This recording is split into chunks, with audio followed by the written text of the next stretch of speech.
আমগো জাতির পিতা ইব্রাহিম নমরুদের কাছে মাথা নত করে নাই, আমরা দুনিয়ার নমরুদের কাছে মাথা নত করব না। আমরা মাথা নত কার কাছে? আরো জোরে বলেন কার কাছে? মানুষ আল্লাহরে মানি না, আল্লাহর লগে পাল্লা দেই। তাকায়া দেখো তোমার চেয়ে বড়টা নমরুদ নামের বেঈমানকে আল্লাহ ল্যাংড়া মশা দিয়া সাইজ করেছে। নমরুদ নিজেকে দাবি করেছিল আনা রাব্বুকুমুল আলা, মানে আমি বড় খোদা। নাউজুবিল্লাহ বলবেন না। নমরুদ নাকি খোদা? আল্লাহ কয় তুই গাধা। কিছুদিন পরে নমরুদ এলাকায় থেকে শুরু করে দিল আল্লাহকে মারবো। কেমনে মারবা? একটা তীর আল্লাহর দিকে লক্ষ্য করে মারছে। আল্লাহ বলেন ওয়া মাকারু ওয়া মাকারাল্লাহ ওয়াল্লাহু খায়রুল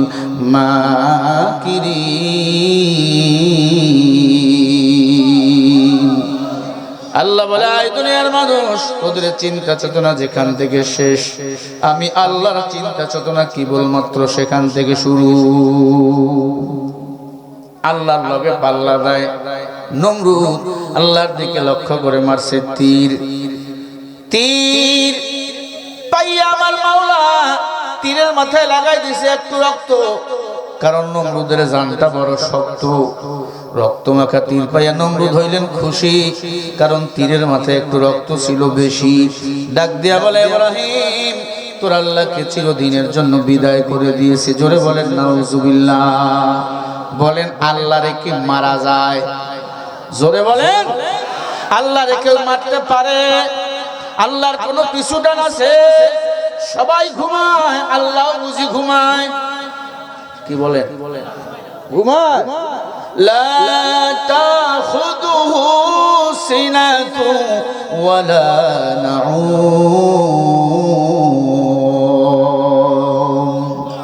আল্লাহ বলে বান্দা সবাই তোরা ঘুমা, আমি ঘুমাই না। একজন ঘুমায় না, তিনি হলেন আমার আল্লাহ। মুসা নবী আল্লাহর লগে কথা বলতো, এত বেশি কথা বলছে মুসা নবী আল্লাহর লগে। কোন নবী এত বেশি আল্লাহর সাথে কথা বলে নাই। মুসা নবী দরবারে গিয়া বলে আল্লাহ কেন তুমি ঘুমাও না? আমি মাইন্ড করলাম আল্লাহ। মুসা নবী মাইন্ড করছে, আল্লাহ তুমি কেন ঘুমাও না? আমি মাইন্ড করলাম মাওলা। আল্লাহ কয় মুসা আমি কেন ঘুমাও না? ঘুমাই না জানো? কেন ঘুমাও না? আল্লাহ বলে হাতের মধ্যে এক গ্লাস পানি নাও। ভাইজান বালিশ লাগবে। হাতের মধ্যে এক গ্লাস পানি নিয়ে দাঁড়াও। মুসা নবী দাঁড়িয়ে গেল। আল্লাহ বলে মুসা পানি যেন না পড়ে, গ্লাসও যেন না ভাঙে। দাঁড়িয়ে কতক্ষণ থাকবে বলেন? দাঁড়িয়ে দাঁড়িয়ে আছে, হঠাৎ করে ঘুম লেগে গেছে চোখে। গ্লাস পড়ে ভেঙে গেছে, পানিও পড়ে গেছে। আল্লাহ পাক বলে মুসা গ্লাস কই, পানি কই? বলে আল্লাহ আমি ঘুমাই গেছিলাম। আমার দোষ নাই, আমার চোখের দোষ। আল্লাহ বলে ওই চোখের মধ্যে ঘুম দেই আমি আল্লাহ। কে ঘুম দেন? দেখেন না টাকাওয়ালা ঘুমের বড়ি খেয়ে ঘুমায়, এরপরে ঘুম নাই। গরিব ঘুমের ঔষধ লাগায় না, মাটির মধ্যে শুয়ে এমন একটা ঘুম দেয়, ঘুমের চেয়ে দামি ঔষধ পৃথিবীতে আর কোথাও নাই। বড় লোকের কেন ঘুম নাই? টাকা আছে, শান্তি নাই, ক্ষমতার লোভ, আল্লাহর লগে পাল্লা দেয়। মাঝে মাঝে নাস্তিকতার সাথে বন্ধুত্ব করে, ওই দিল্লির সাথে বন্ধুত্ব করে, আছে না নাই? আর আমরা গরিব, এক আল্লাহর গোলাম। আল্লাহ আমার বন্ধু, নবী আমার বন্ধু, আল্লাহ রাসূল ছাড়া আমাদের বন্ধু আর কেউ না। আল্লাহ বলে মুসা সামান্য ঘুমের মধ্যে গ্লাস কন্ট্রোল করতে পারলা না, ভেঙ্গে খান খান হয়ে গেল। আমি আল্লাহ যদি ঘুমাই, সারা পৃথিবীর মানুষগুলো ছিন্ন বিচ্ছিন্ন হয়ে যাবে। সারা দুনিয়া কন্ট্রোল করি আমি আল্লাহ। তাবারাকাল্লাযী বিয়াদিহিল মুলকু ওয়া হুয়া আলা কুল্লি শাইইন কাদির।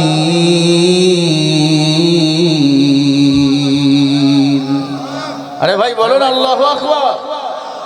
আসছেন যেহেতু মাহফিলে, রাব্বিকা ফাকাব্বির, আল্লাহর বরাত যারা ঘোষণা করে আল্লাহ বলে আমি আল্লাহ তাদের বড় বানাইয়া দিই, না হয় গুনাহ মাফ করে বাড়িতে পাঠিয়ে দেই। শিক্ষিত মানুষ আপনার রাজবাড়ি এলাকার মানুষ আমি জানি, রাজবাড়ি রাজার বাড়ি, আপনার রাজার এলাকার মানুষ, আমরা উত্তরবঙ্গের মানুষ। ভালো করে কান লাগান। নমরুদ হইলেন খুশি, তীরের মাথায় একটু রক্ত ছিল বেশি, ডাক দিয়া বলে ইব্রাহিম তোর আল্লাহকে মেরে ফেলছি। কয় নাউজুবিল্লাহ, আল্লাহরে কি মারা যায়? কই যে রক্ত, তীরের মধ্যে রক্ত, সবারে দেখা আল্লাহরে মেরে ফেলছি, রক্ত তাই নাকি? বলে হ্যাঁ, আনা রাব্বুকুমুল আলা, আমি বড় খোদা। ইব্রাহিম নবীকে আগুনের মধ্যে ফেলে দিল। ইব্রাহিম নবী আগুনের মধ্যে পড়ে সাহায্য চায় আল্লাহর কাছে। আল্লাহ বলে কুল্লা ইয়ানারুকুনি বারদাও ওয়া সালামান আলা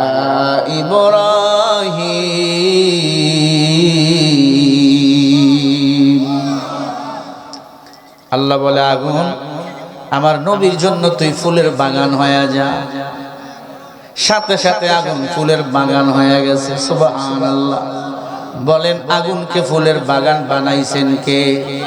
ওই আল্লাহ আজও আছে না নাই? চিন্তা কেন করো? আল্লাহ পাক বলে আগুন ফুলের বাগান হয়ে যা। ইব্রাহিম নবী আগুনের মধ্যে থাকলেন 40 দিন। আল্লাহ আগুনের মধ্যে ইব্রাহিম নবীকে জান্নাতের খানা খাওয়াইছেন। বলেন না সুবহানাল্লাহ, আরো জোরে বলেন। আমগো জাতির পিতা ইব্রাহিম নমরুদের কাছে মাথা নত করে নাই, আমরা দুনিয়ার নমরুদের কাছে মাথা নত করব না।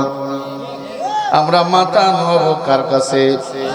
আরো জোরে বলেন কার কাছে? আজান হয়ে গেলে মসজিদে ঢুকবো নাকি মন্দিরে, নাকি কেলাম খেলায়, নাকি তাস খেলায়, নাকি লুড্ডু খেলায়? আজান হওয়ার পরে মসজিদে যদি মন না যায়, বুঝবেন ওই মন জাহান্নামে যেতে চায়। আজান হয়েছে মসজিদে মন যেতে চায় না, বুঝবেন এই মন জান্নাতে যেতে চায় না।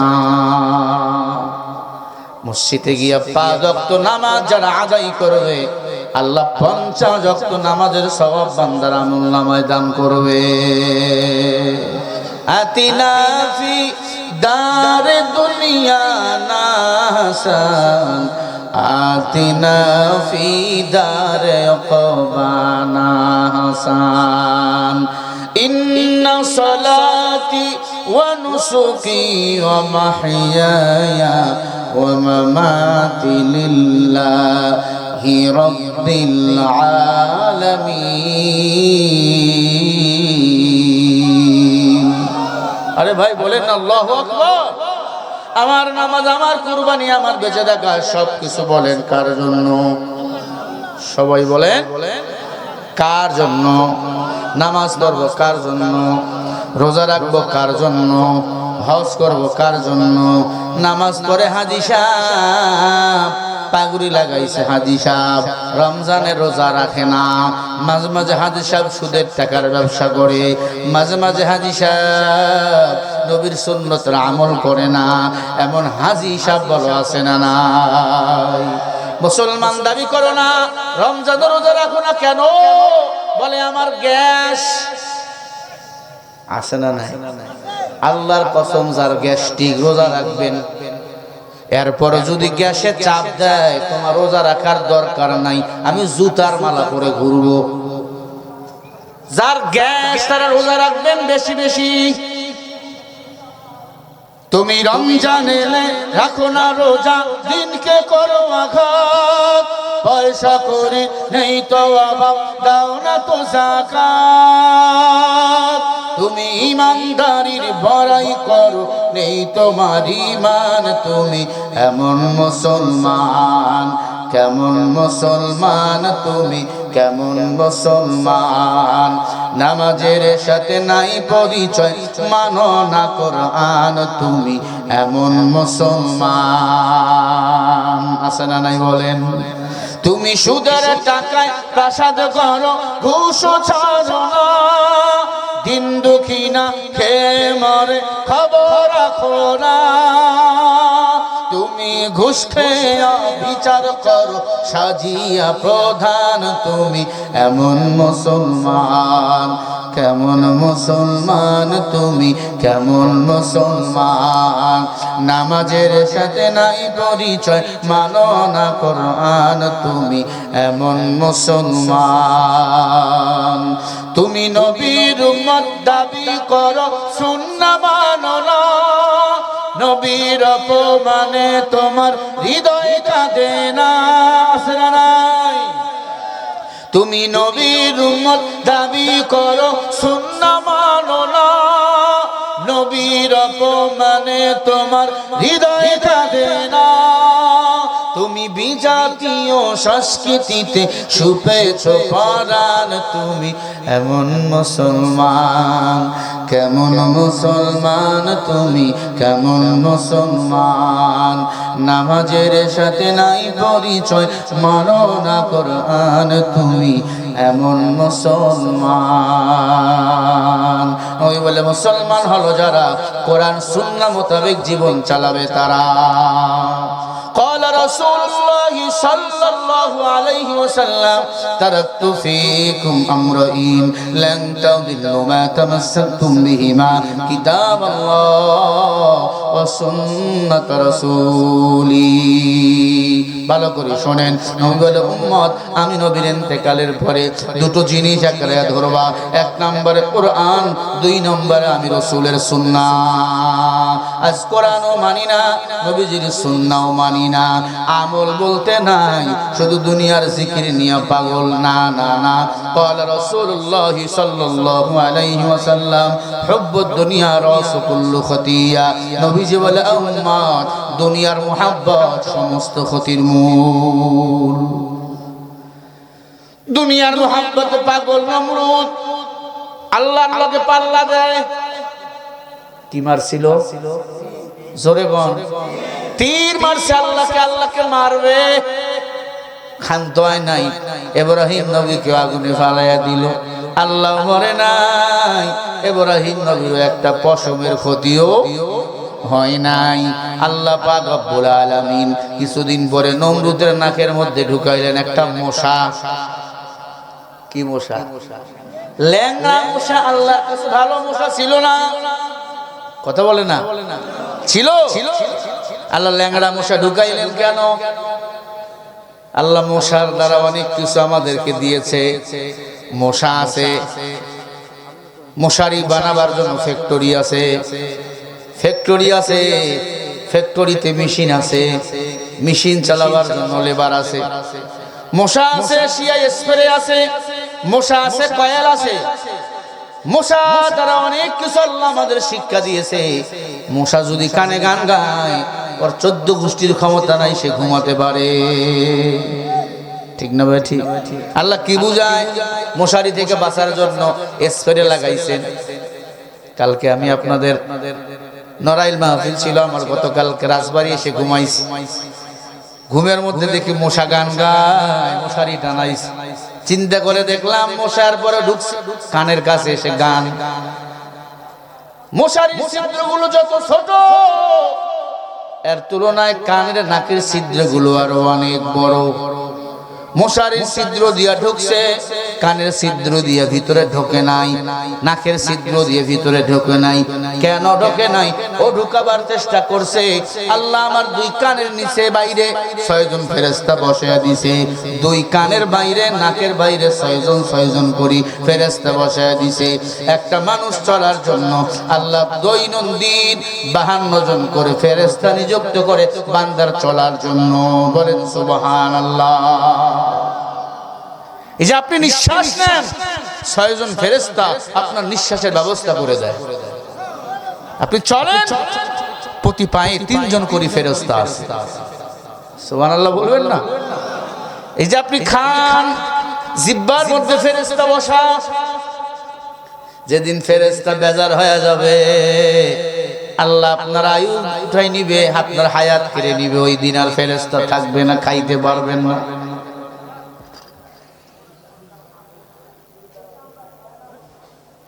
কি আমারে বলে ভাইরা আমার, ভালো করে শোনো। নমরুদকে আল্লাহ তাআলা ল্যাংড়া মশা ঢুকাই দিলেন। নমরুদের নাকের ভিতর মশা ঢুকে কামড় মারে, কুটকুট করি কষা। এটাই ছিল নমরুদের মরণের দশা। ডাক দিয়া কয়, সঙ্গী সাথী কি হবে এখন আমার গতি? একটু মাথার মধ্যে বাড়ি মার, লাঠি দিয়া বাড়ি মারলে ভালোই লাগে, মশা চুপ। এরকম বাড়ি মারলো 6 মাস। কয় মাস? আস্তে মারলে এখন হয় না, মশা কামড় মারে। কয় জোরে বাড়ি মার। এমন জোরে বাড়ি মারছে, মাথা 2 ভাগ হয়ে গেছে, মশা উড়ে গেছে। মশার জায়গায় মশা রইল, নমরুদের জায়গায় নমরুদের পতন হয়ে গেল। নমরুদের পতন ঘটাইলেন কে? সবাই বলেন না কেন? ওই আল্লাহ আজও আছে। ফেরাউনকে নীল নদের পানিতে চুবাইয়া ডুবাইয়া তার খোদাই খায় শেষ করলো কে? মুসা নবীকে মারার জন্য ধাওয়া করলো ফেরাউন। নীল নদের মধ্যে আঘাত করল লাঠি দিয়া মুসা নবী। নীল নদের মাঝখান দিয়ে আল্লাহ রাস্তা বানিয়ে দিল। ফেরাউন পার, মুসা নবী পার হয়ে চলে গেল। ফেরাউন যখন মাঝখানে, আল্লাহ পাক বলে, আয় নীল নদ, তুমি আগের মতো রাস্তা বন্ধ করে দাও। রাস্তা করে দিয়েছেন আমার আল্লাহ। মাটির মানুষ, মাটির উপরে চলো, নরম ভাবে মাটির মতো চলো।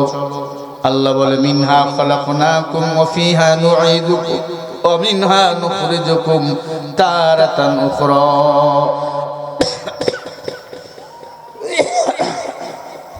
এই মাটির মানুষ, মাটির মতো চলো, বাহাদুরি করিও না। আজকে আমাদের ভাব সামলার অভাব নাই, ক্ষমতার দাপটের অভাব নাই। আলেমদেরকে গালি দেই, ক্ষমতায় বসাবার জন্য কত উল্টা পাল্টা কথা বলি, আলেমদেরকে যুদ্ধ অপরাধী পর্যন্ত বানাই। কোথায় গেল ক্ষমতার গরম? আল্লাহ এই জন্য বলে, মাটির মানুষ মাটির মতো চলো। আমি আল্লাহ তোমাদের মাটি দিয়া বানাইছি, আবার মাটির মধ্যে তোমাদের দাফন করা হবে। আবার আমি আল্লাহ মাটির মধ্যে তোমাকে জীবিত করব। ঠিক না বেঠিক বলেন?